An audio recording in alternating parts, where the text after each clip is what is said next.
everything got real dark. Everything started getting cold, and I was so scared. And then all of a sudden, a light appeared over me. It was a pinprick at first, and then it was all around me.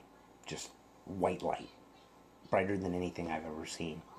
And I realized at that moment when that light was surrounding me that I wasn't even in my body anymore. That I was already tunneling to another place. And I realized this. Like, I couldn't, there was no physical. I could tell that I was spirit. And so I felt, when that light surrounded me, I felt love, I felt warmth, I felt like everything was going to be okay. And I, in that moment, found myself at the gates of heaven. And heaven was all bright, all white light, and God appeared in front of me.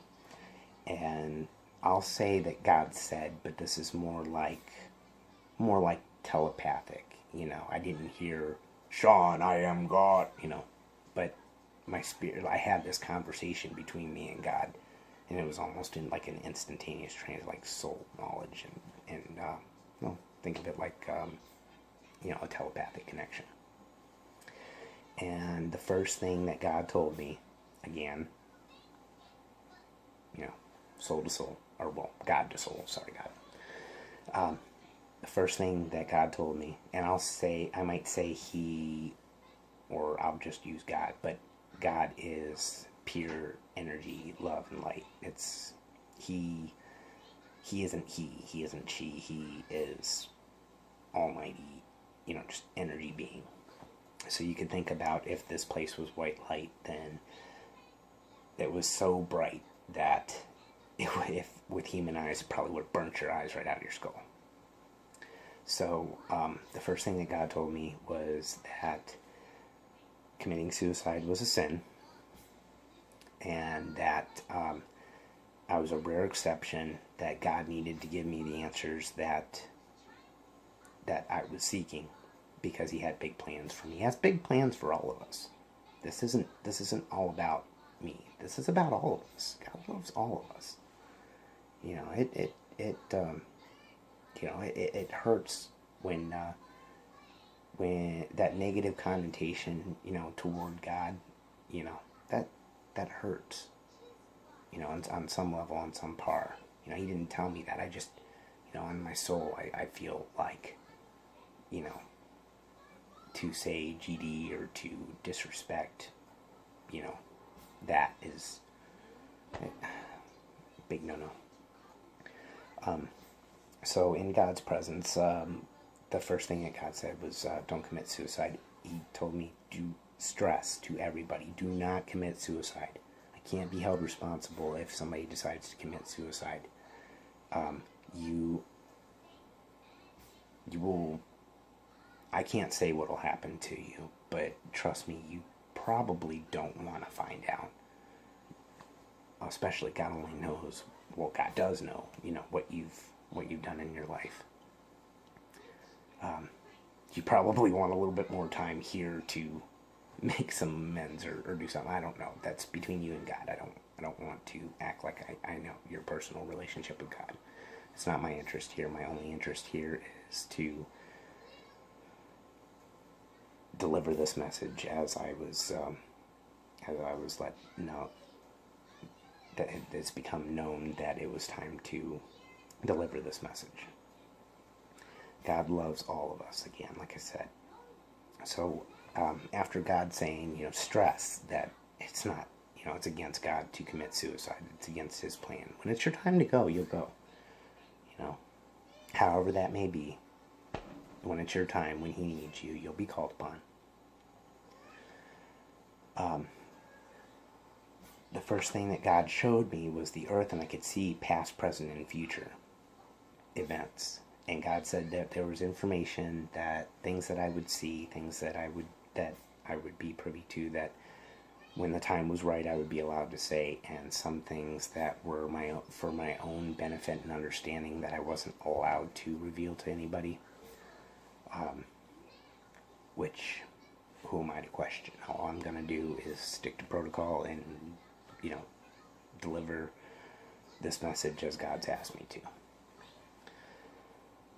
So, looking upon earth, I could see past, present, and future events. It was so neat looking, and God explained to me that in heaven there is no time.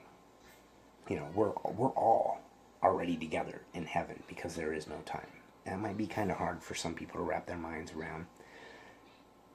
Basically, what you need to know is that when a loved one passes and they go to the pearly gates, if they turn around, you're already standing there. They don't have a chance to miss or mourn you. So, although we miss our loved ones when they pass and mourn for them, please understand that they don't have the chance to mourn us because we're already there with them. So I hope that brings comfort and solace to some people that have lost friends and loved ones. God loves us all, and again, I hope that brings some solace. I know that it's brought some peace to people before, so I wanted to make sure that I got that information in there too for you. So God, once He showed me the planet, He told me that there would be a great awakening, that we would go into an age of enlightenment where we would be able to, we're going to have a difference of opinion. We're not always going to, everybody's not going to be on the same page all the time. And that's fine. That's how it's supposed to be. However, the difference in where we're going to be versus where we're at is that we will be able to have a difference of opinion without being judgmental or disrespectful or hateful. And I don't like using that word, but it's needed to describe that. That word has very negative connotations to it. If you can, try to avoid the HATE word. You'd be surprised how much negative, and it doesn't hurt others as much as it hurts yourself, and you'll come to find that out. So, after God showed me the earth and showed me the earth vibrating and trembling with this great change that was coming upon it, I saw the oceans jump their beds. I saw the east and west coast with giant waves just... I don't know what the timeline is for that, but if I'm being told to deliver this message now, we're running out of time. God said, do not have any fear. There is nothing that you need to fear. If you're in the path of any of this, there's a good chance that that God's ready for you to come home, or you have another purpose or anything. That's between you and God. I'm not going to try to act like I know what everybody's purpose is. That'd be silly. We all have our own personal relationship with God, and whether you know it, whether you believe it or not, God is with you always.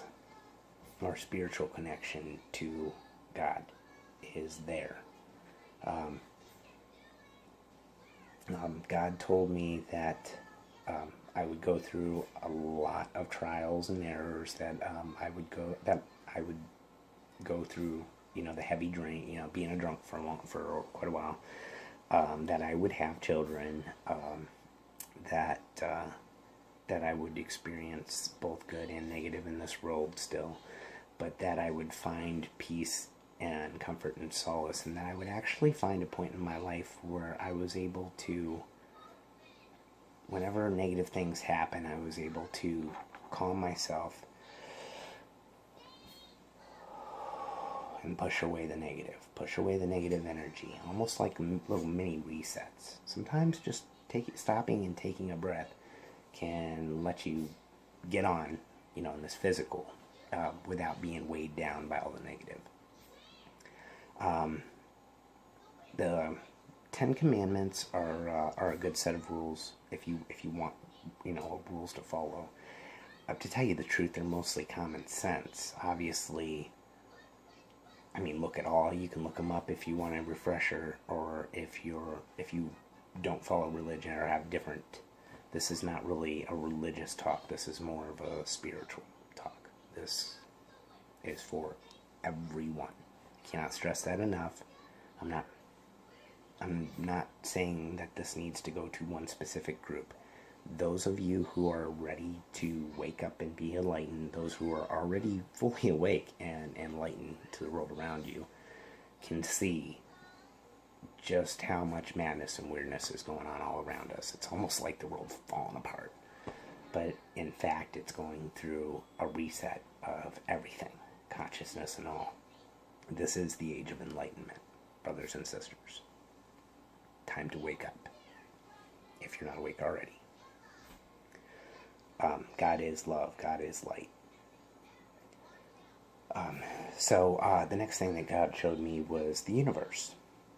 Now, as vast as the universe is, the way that God explained it to me was that if you could go faster than the speed of light, if you could ever, like, let's say, just for giggles, so you understand the way that the universe works, there is no edge. Whenever you got so far, think of it like a Mario game where you're the little guy's out, and you wander off the screen, and all of a sudden, boop, you're back over here. Everything is this matrix that we live in, which is the whole universe. It's not some computer matrix, or it's just this world and this. When I say the matrix, I'm talking about the whole universe. That there are so many different planets and worlds and things going on, and these constructs are designed to where we can experience physical, because as spirits there are certain things that we cannot, as souls there are certain things that we can't experience. Being in a physical fleshy body means that we can experience pain, we can experience, loss and sorrow and stuff that you can't experience in heaven. And these are very important. It's almost like soul evolution. So, as vast as the universe is, it's beautiful. It's a beautiful construct. We have this plane of ether, this whole different, that we'll be able to understand or get into. I'm not supposed to get into that, so I won't. I'll leave it off there. Just understand that we happen to live in a universe that does support life. They don't all support life. There are dark universes that don't support life as we know it. There are... I have to stop on that. Okay, so, moving on. I don't want to destroy anybody's perspective on anything, and I can't mess with free will. It's very important that I do not mess with free will.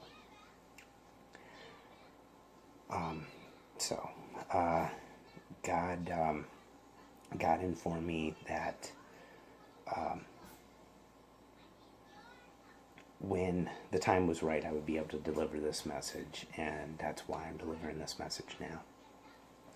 And it didn't seem like I was in heaven for very long, but God told me that He told me that we were all loved, that we all have a purpose, and I believe He stressed to me more than once, don't commit suicide. He wasn't too thrilled that I did that, but He understood that I needed answers in order to, and I say He, but again, God's not He like we think. I'm not going to say God's man. We've been through that. So, there are little g gods. There is the God of our soul, and then there are what the ancients, the different gods of the ancients were physical beings in this physical world as well. So we have gods, and then we have God. So It all exists. They both exist. Everything that you could ever conceive in your mind exists in one way, shape, or form. Just because we can't experience them, we could be surrounded. You don't even want to know some of the stuff we're surrounded by. We're not even going to get into that. I don't want to get myself in trouble. So just understand that this, we experience what we're meant to experience. Just like a vast range of light, and we only happen to be able to see this little portion of light, even though there's a huge spectrum of infrared and there's a huge spectrum of ultraviolet that we cannot perceive with our eyes. That's why there's sometimes where we can pick stuff up on camera that we don't see, but we put a camera up and poof, you can see some stuff that, you know, that you couldn't see. So,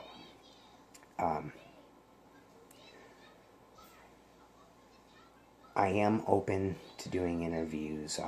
There are some other things that I can go into that I can talk about, but I'm going to keep it kind of simple for this. So God told me that he was going to send me back, and then I opened my eyes, and I was back in my grandmother's